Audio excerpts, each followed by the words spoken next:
আজকে হচ্ছে সব ইলিশ আর পোস্ত থালি।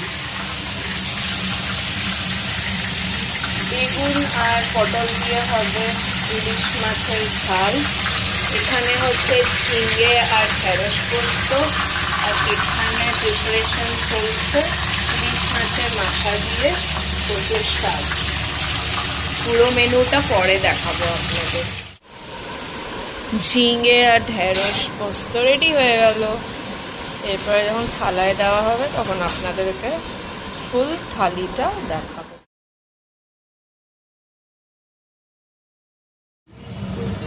ইলিশ মাছ সাজানো হয়ে গেছে, ভেজে তোলা হয়ে গেছে। বৃষ্টির দিনে বাঙালি বাড়িতে ইলিশ মাছ না আসলে হয় বলুন তো। তারপরে এটা যাবে দুটো ডিশে। মাথাগুলো যাবে কচুর শাকে আর পিসগুলো যাবে ছোলে। বাবা আবার বাজার এনেছে, একটা লাউ, আবার একটা কচু, আর এই যে বাঁধাকপি।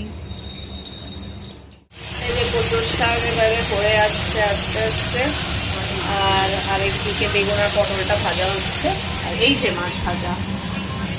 এখানে মা জল দিল, এবার এটা ফুটবে যখন তখন ইলিশ মাছের পিসগুলো দিয়ে দেওয়া হবে।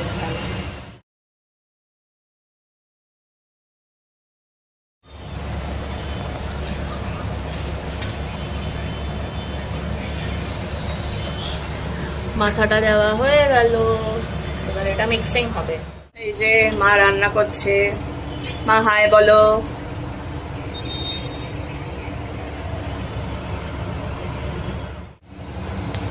মাছ দেওয়া হয়ে গেছে ঝোলে, এবার এটা ফুটবে। এটা হলো আমার দিদার জামাইয়ের থালি, মানে আমার বাবার থালি।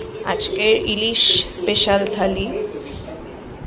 আলু শক্ত সেদ্ধ মাখা, আলু ঝিঙে পোস্ত দিয়ে আগে যেটা আপনাদের দেখালাম।